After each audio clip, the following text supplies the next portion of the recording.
जीवन की व्यर्थता का बोध ही क्या जीवन में अर्थवत्ता का प्रारंभ बिंदु बन जाता है? बन सकता है, ना भी बने। संभावना खुलती है, अनिवार्यता नहीं। जीवन की व्यर्थता दिखाई पड़े तो परमात्मा की खोज शुरू हो सकती है, शुरू होगी ही, ऐसा जरूरी नहीं। जीवन की व्यर्थता पता चले तो आदमी निराश भी हो सकता है, आशा ही छोड़ दे, व्यर्थता में ही जीने लगे, व्यर्थता को स्वीकार कर ले, खोज के लिए कदम ना उठाए तो जीवन तो दूभर हो जाएगा, बोझ हो जाएगा, परमात्मा की यात्रा ना होगी। इतना तो सच है कि जिसने जीवन की व्यर्थता नहीं जानी वो परमात्मा की खोज पर नहीं जाएगा। जाने की कोई जरूरत नहीं है। अभी जीवन में ही रस आता हो तो किसी और रस की तरफ आंख उठाने का कारण नहीं है। फिर जीवन की व्यर्थता समझ में आए तो दो संभावनाएं हैं। या तो तुम उसी व्यर्थता में रुक के बैठ जाओ और या उस व्यर्थता के पार सार्थकता की खोज करो। तुम पर निर्भर है। नास्तिक और आस्तिक का यही फर्क है, यही फर्क की रेखा है। नास्तिक वह है जिसे जीवन की व्यर्थता तो दिखाई पड़ी लेकिन आगे जाने की, ऊपर उठने की, खोज करने की सामर्थ्य नहीं, रुक गया, नहीं में रुक गया, हां की तरफ ना उठ सका, निषेध को ही धर्म मान लिया, विदेह की बात ही भूल गया। आस्तिक नास्तिक से आगे जाता है। आस्तिक नास्तिक का विरोध नहीं, अतिक्रमण है। आस्तिक के जीवन में भी नास्तिकता का पड़ाव आता है लेकिन उस पर वो रुक नहीं जाता। वो उसे पड़ाव ही मानता है और उससे मुक्त होने की चेष्टा में संलग्न हो जाता है। क्योंकि जहां नहीं है वहां हां भी होगा। और जिस जीवन में हमने व्यर्थता पहचान ली है उस जीवन के किसी तल की गहराई पर सार्थकता भी छिपी होगी। अन्यथा व्यर्थता का भी क्या अर्थ होता है? जिसने दुख जाना वो सुख को जानने में समर्थ है, अन्यथा दुख को भी ना जान सकता। जिसने अंधकार को पहचाना उसके पास आंखें हैं जो प्रकाश को भी पहचानने में समर्थ है। अंधों को अंधेरा नहीं दिखाई पड़ता। साधारणतः हम सोचते हैं कि अंधे अंधेरे में जीते होंगे, गलत है ख्याल। अंधेरे को देखने के लिए भी आंख चाहिए। अंधेरा भी आंख की ही प्रतीति है। तुम्हें अंधेरा दिखाई पड़ता है आंख बंद कर लेने पर, क्योंकि अंधेरे को तुमने देखा है। जन्म से जन्मांध व्यक्ति को अंधेरा भी दिखाई नहीं पड़ता, देखा ही नहीं है कुछ, अंधेरा कैसे दिखाई पड़ेगा? तो जिसको अंधेरा दिखाई पड़ता है उसके पास आंख है। अंधेरे में ही रुक जाने का कोई कारण नहीं है। और जब अंधेरा अंधेरे की तरह मालूम पड़ता है तो साफ है कि तुम्हारे भीतर छिपा हुआ प्रकाश का भी कोई स्रोत है। अन्यथा अंधेरे को अंधेरा कैसे कहते? कोई कसौटी है तुम्हारे भीतर, कहीं गहरे में छिपा मापदंड है। अंधेरे पे कोई रुक जाए तो नास्तिक, अंधेरे को पहचान के प्रकाश की खोज में निकल जाए तो आस्तिक, अंधेरे को देख के कहने लगे अंधेरा ही सब कुछ है तो नास्तिक, अंधेरे को जान के अभियान पर निकल जाए, खोजने निकल जाए कि प्रकाश भी कहीं होगा। जब अंधेरा है तो प्रकाश भी होगा, क्योंकि विपरीत सदा साथ मौजूद होते। जहां जन्म है वहां मृत्यु होगी, जहां अंधेरा है वहां प्रकाश होगा, जहां दुख है वहां सुख होगा। जहां नरक अनुभव किया है तो खोजने की ही बात है, स्वर्ग भी ज्यादा दूर नहीं हो सकता। स्वर्ग और नरक पड़ोस पड़ोस में, एक दूसरे से जुड़े। अगर तुमने जीवन में क्रोध का अनुभव कर लिया तो समझ लेना कि करुणा भी कहीं छिपी है। खोजने की बात है। तुमने पहली परत छू ली करुणा की, क्रोध पहली परत है करुणा की। अगर तुमने घृणा को पहचान लिया तो प्रेम को पहचानने में देर भला लगे, लेकिन असंभावना नहीं। प्रश्न महत्वपूर्ण है। जीवन की व्यर्थता तो अनिवार्य है, लेकिन पर्याप्त नहीं। उतने को ही परमात्मा की शुरुआत में समझ लेना, उतने से ही अथातों का बिंदु ना आ जाएगा। उतना जरूरी है, उतना तो चाहिए ही, पर उस पर तुम रुक भी सकते हो। पश्चिम में बड़ा विचारक है ज्ञापाल सात्र, वो कहता है अंधेरा ही सब कुछ है, दुख ही सब कुछ है, दुख के पार कुछ भी नहीं। दुख के पार तो सिर्फ मनुष्यों की कल्पनाओं का जाल है। विषाद सब कुछ है, संताप सब कुछ है, संत्रास सब कुछ है, बस नरक ही है, स्वर्ग नहीं। बुद्ध ने भी एक दिन जाना था दुख है, सात्र ने भी जाना कि दुख है। यहां तक दोनों साथ साथ, फिर राहें अलग हो जाती।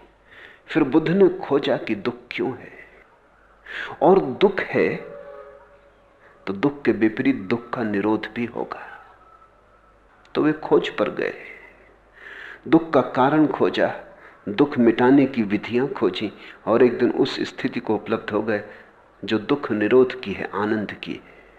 सात्र पहले कदम पर रुक गया, बुद्ध के साथ थोड़ी दूर चलता है, फिर ठहर जाता है। वो कहता आगे कोई मार्ग नहीं, बस यहीं सब समाप्त हो जाता है। तो जो रुक जाए जीवन की व्यर्थता पर वो नास्तिक। इसलिए नास्तिक को मैं आस्तिक जितना साहसी नहीं कहता। जल्दी रुक गया, पड़ाव को मुकाम समझ लिया, आगे जाना है और आगे जाना है। एक बड़ी पुरानी सूफी कथा है कि फकीर जंगल में बैठा था, वो रोज एक लकड़हारे को लकड़ियां काटते हुए ले जाते लाते देखता था। उसकी दीनता, उसके फटे कपड़े, उसकी हड्डियों से भरी देह, उसे दया आ गई। वो जब भी निकलता था लकड़हारा तो उसके चरण छू जाता था। एक दिन उसने कहा कि कल जब तू लकड़ी काटने जाए, आगे जा और आगे जा। लकड़हारा कुछ समझा नहीं, लेकिन फकीर ने कहा है तो कुछ मतलब होगा। ऐसे कभी ये फकीर बोलता ना था, पहली दफा बोला है आगे जा और आगे जा।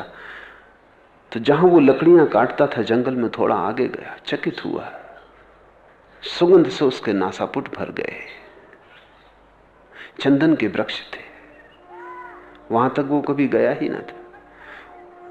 उसने चंदन की लकड़ियां काटी, चंदन को बेचा, तो उस रात खुशी में रोया, दुख में भी खुशी में भी, कि अगर यही लकड़ियां आप तक काट के बेची होती तो करोड़पति हो गया होता। पर अब गरीबी मिट गई। दूसरे दिन जब चंदन की लकड़ी फिर काट रहा था तो उसे ख्याल आया कि फकीर ने यह नहीं कहा था कि चंदन की लकड़ी तक जा, उसने कहा था और आगे और आगे। तो उसने चंदन की लकड़ियां ना काटी और आगे गया तो देखा कि चांदी की एक खदान। फिर तो उसके हाथ में सूत्र लग गया। फिर और आगे गया तो सोने की खदान। फिर और आगे गया तो हीरों की खदान पर पहुंच गया, और आगे, जब तक कि हीरों की खदान ना आ जाए, उसको ही हम परमात्मा कहते हैं। तुम लकड़हारों की तरह लकड़ियां ही बेच रहे हो, थोड़ी ही दूर आगे चंदन के वन है। तुम विचारों में ही उलझे हो, जहां लकड़ियां ही लकड़ियां हैं, बड़ी सस्ती उनकी कीमत है। थोड़े निर्विचार में चलो, चंदन के वन है, बड़ी सुगंध है वहां। और थोड़े गहरे चलो तो समाधि की खदानें, और गहरे चलो तो निर्बीज समाधि, निर्विकल्प समाधि की खदानें, और गहरे चलो तो स्वयं परमात्मा है। योगी कदम कदम जाता है, रुक रुक के जाता है, कई पड़ाव बनाता है। भक्त सीधा जाता है, नाचता हुआ जाता है, रुकता नहीं, पड़ाव भी नहीं बनाता, वो सीधा तल्लीनता में डूब जाता है। योगी से भी ज्यादा हिम्मत भक्त की है, नास्तिक से ज्यादा हिम्मत आस्तिक की है, योगी से भी ज्यादा हिम्मत भक्त की है। क्योंकि भक्ति सीढ़ियां भी नहीं बनाता, तो एक गहरी छलांग लेता है जिसमें अपने को डुबा देता है, मिटा देता है।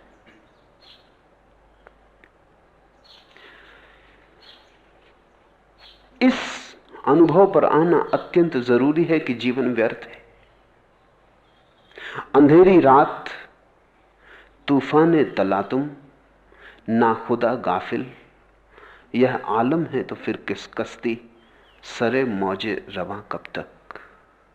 अंधेरी रात, सब तरफ अंधेरा है, कुछ सूझता नहीं, हाथ को हाथ नहीं सूझता। तूफाने तलातुम, बड़ी आंधियां हैं, बड़े तूफान हैं, सब उखड़ा जाता है, कुछ ठहरा नहीं मालूम पड़ता, बड़ी अराजकता है। ना खुदा गाफिल, और जिसके हाथ में कश्ती है,